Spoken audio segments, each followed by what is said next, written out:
Está começando o Artigo 5º, um programa que leva até você temas que estão na Constituição Federal e que fazem parte do dia a dia de todos nós cidadãos brasileiros. No programa de hoje vamos falar sobre racismo. O artigo 5º garante que todos são iguais perante a lei, sem distinção de qualquer natureza, e define a prática de racismo como crime inafiançável e imprescritível. E para falar sobre o que tem sido feito para combater o racismo, nós temos aqui dois convidados no estúdio do Artigo 5º. Está aqui conosco Josefina Serra dos Santos, ela que é secretária da Promoção da Igualdade Racial do Distrito Federal. Seja bem-vinda, secretária.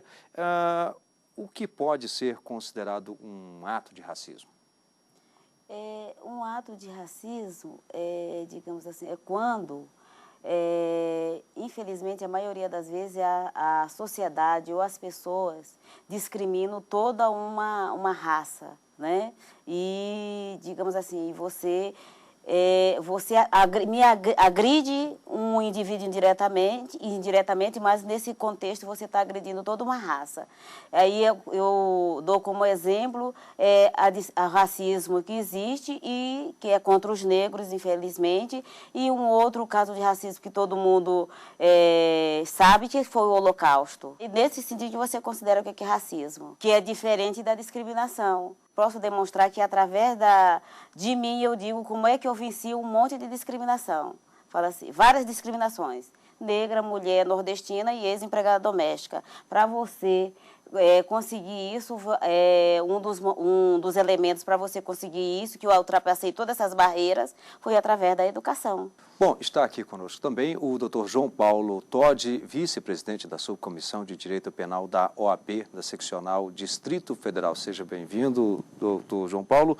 Bom, o fato de a Constituição definir o racismo como crime inafiançável e imprescritível tem ajudado a inibir o preconceito?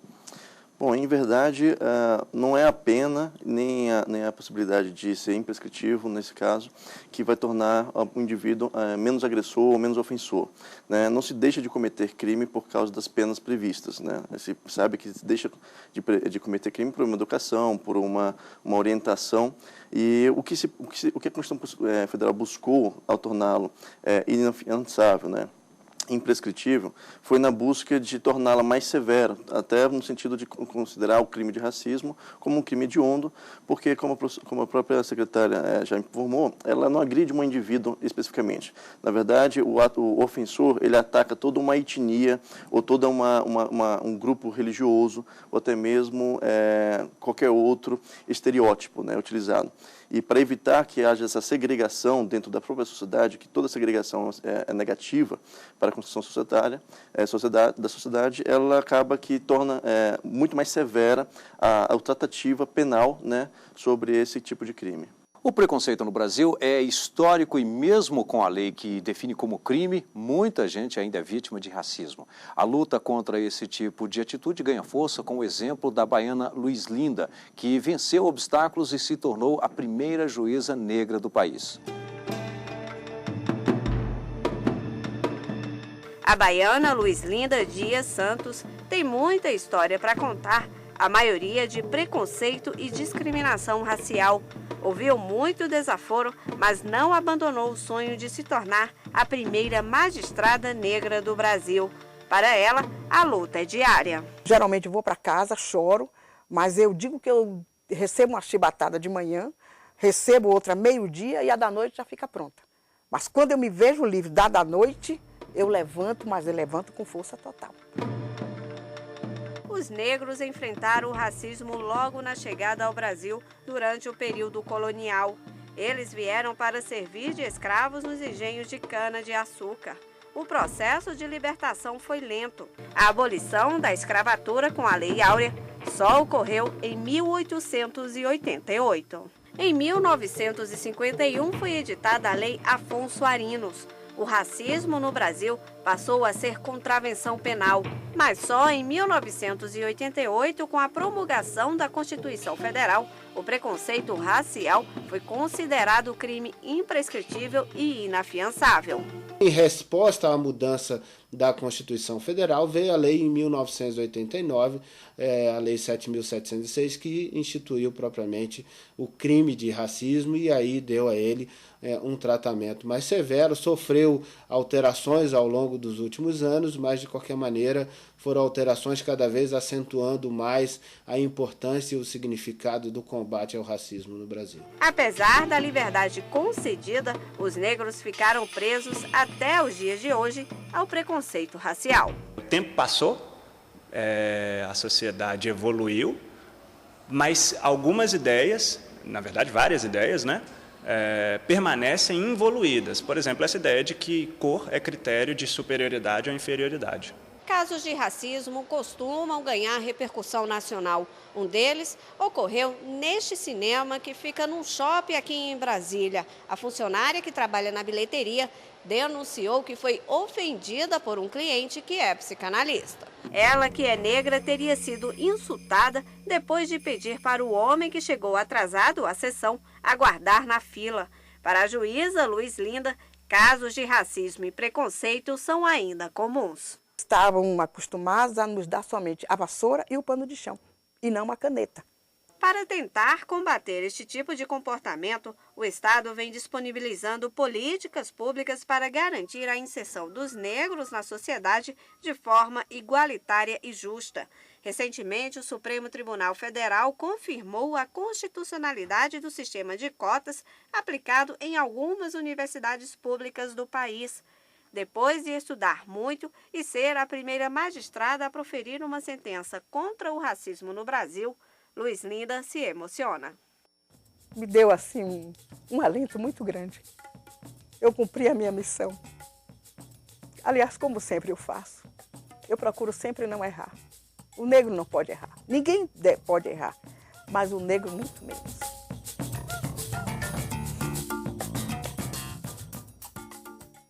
Bem, doutor João Paulo, você que está aí no dia a dia nos tribunais, casos como o da juíza, ou seja, uma magistrada, são raros?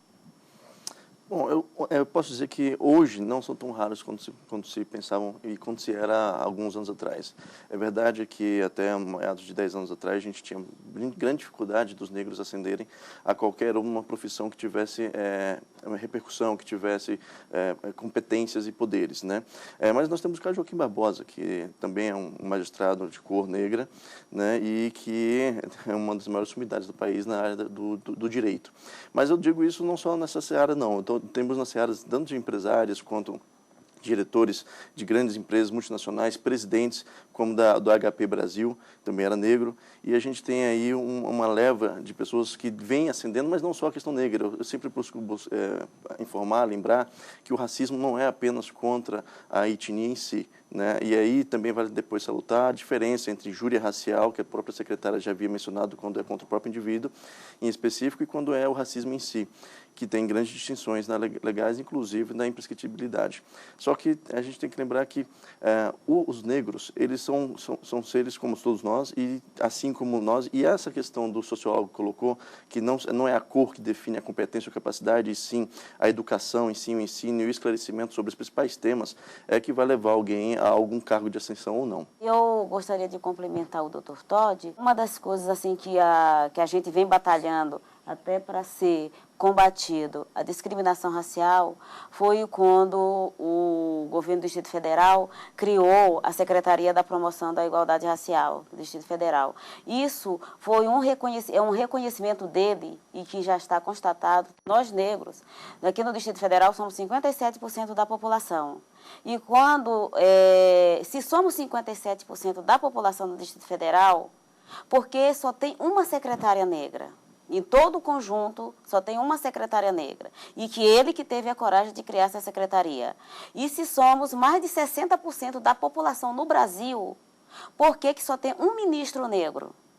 Então, a gente continua só exemplificando. Então, é questão de oportunidade, e essas oportunidades surgem através da educação, onde você conta a verdadeira história da contribuição, né, africana e da cultura dentro na população brasileira. Você acredita que as cotas raciais, tão polêmica né, cotas raciais, ela ajuda nessa diminuição dessa desigualdade, dá um equilíbrio nesse reconhecimento? Com certeza, tanto é que ajuda e como já ajudou.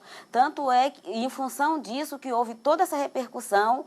E por quê? Porque a partir do momento que você tem conhecimento, que você tem acesso à educação e tem conhecimento, você também contribui para toda a sociedade brasileira repensar onde que está essa população que é colocada, que só tem uma, né? Aí você vê até pelas próprias universidades.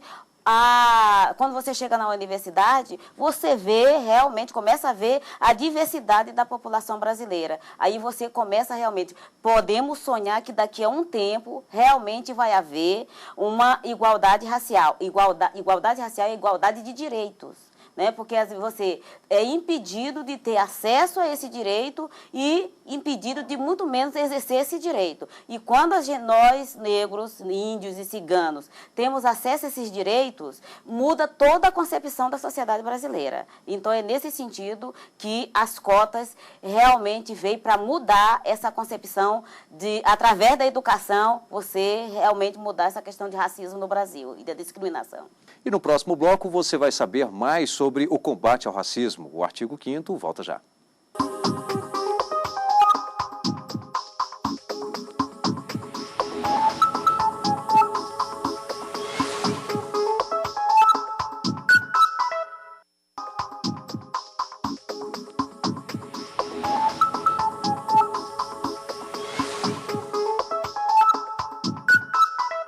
Estamos de volta com o artigo 5º. Os nossos convidados são Josefina Serra dos Santos, secretária da Promoção da Igualdade Racial do Distrito Federal, e João Paulo Todi, vice-presidente da Subcomissão de Direito Penal da OAB-DF. No programa de hoje estamos falando sobre racismo.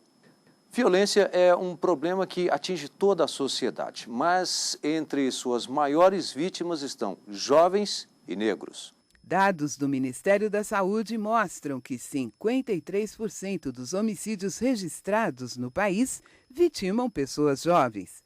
Destas, mais de 75% são negras. E enquanto a morte de jovens brancos caiu entre 2000 e 2010, o número de mortes de jovens negros subiu de 14.055 para mais de 19.200 no mesmo período. Bem, secretária, como vimos aí, os números mostram bem, há uma violência entre jovens e, em especial, negros. E aí eu queria que a senhora comentasse tanto esses números e mais um fator.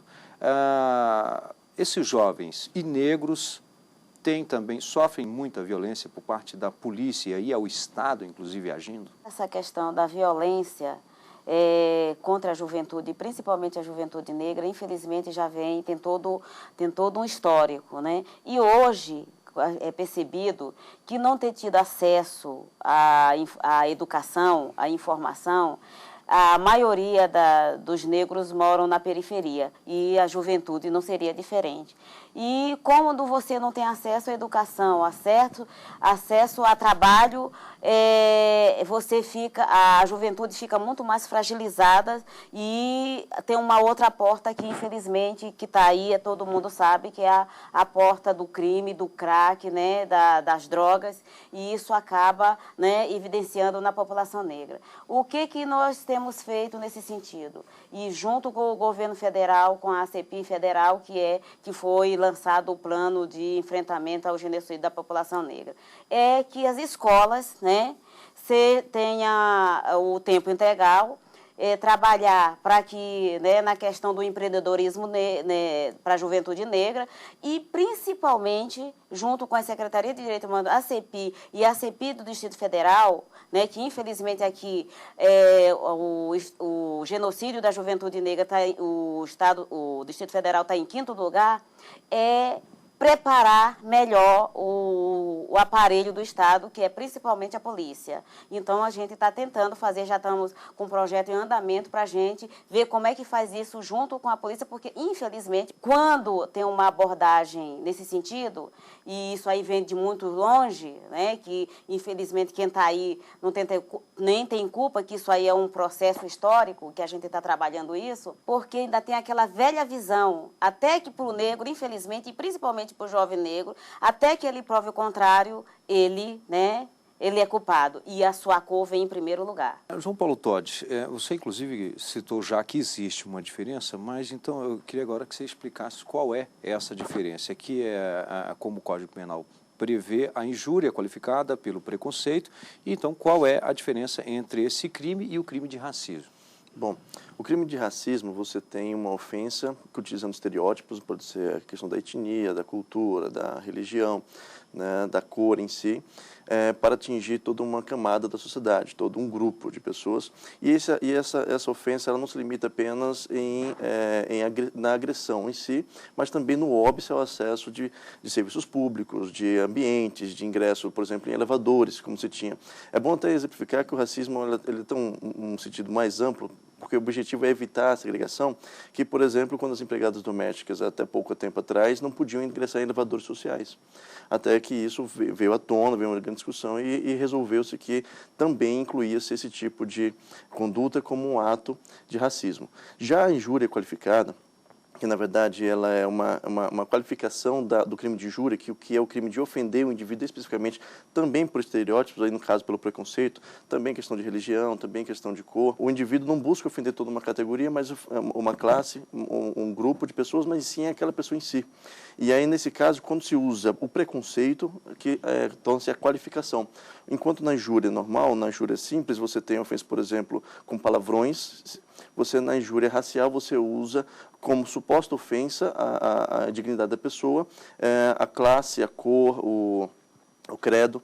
E aí, nesse caso, você tem a injúria qualificada, que seria, então, a injúria racial. Né? Essa é a principal distinção. Outras distinções, claro, por exemplo, no crime de racismo, você tem um crime inafiançável e um crime prescritível, enquanto na injúria racial não é inafiançável, ou seja, o indivíduo pode pagar para sair e responder em liberdade, para sair da penitenciária e responder em liberdade, bem como também ele é prescritível, prescrevendo até em 8 anos. Né? Então, além disso, as penas são bem distintas, enquanto na injúria racial você tem de 1 a 3 anos de detenção com multa, no crime de racismo você tem até 5 anos de detenção. E nas ruas as pessoas falam sobre o preconceito. A equipe do Artigo 5º foi conferir as opiniões.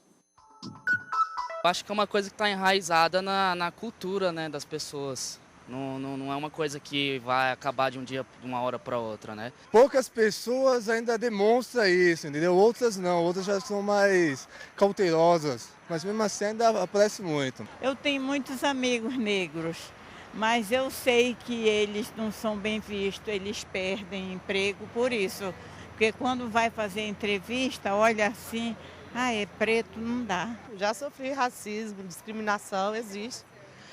Muitas pessoas, assim, pelo fato de você ter a cor escura, né, te discriminam, pensa que você é ladrão, pensa que você vai entrar para roubar, né? Eu acho que existe muito racismo, mas eu sou meio contra as cotas, porque eu acho que tem mais e estimula mais o racismo.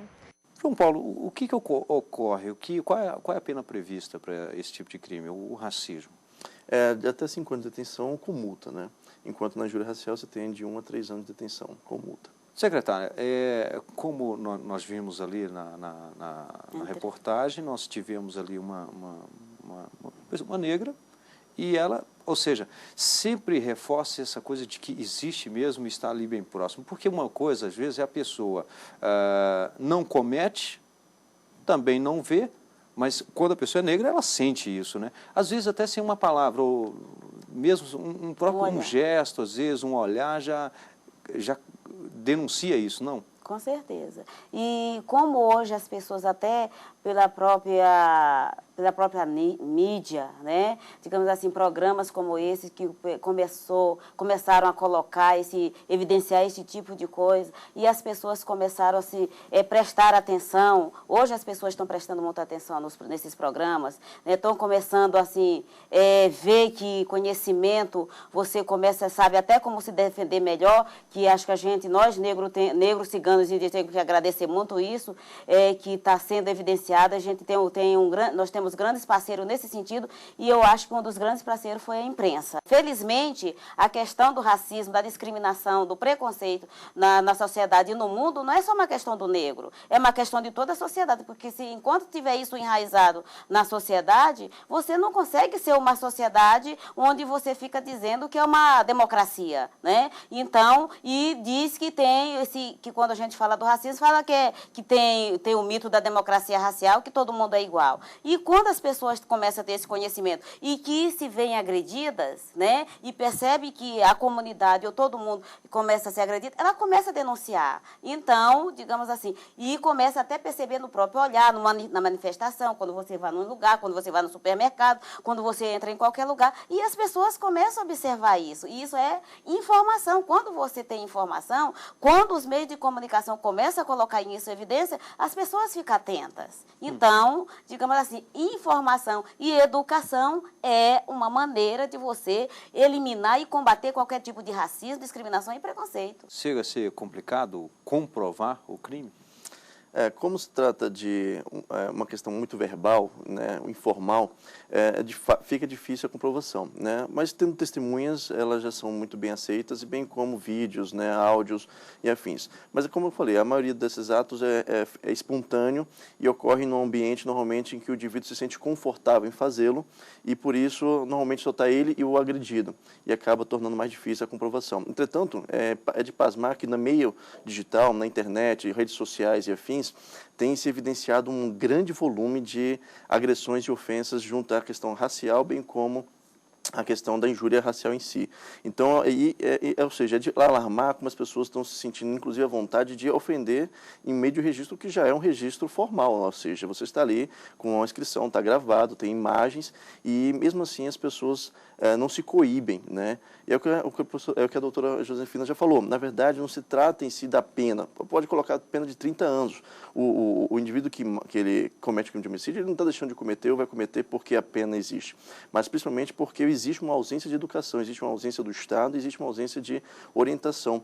E essa orientação, que a própria Josefina já colocou, que é imprescindível para tornar uma sociedade igualitária, né? Ela proporcional e ela digna. Secretária, esse racismo ele não está presente apenas no negro, você citou agora há pouco também o cigano, né?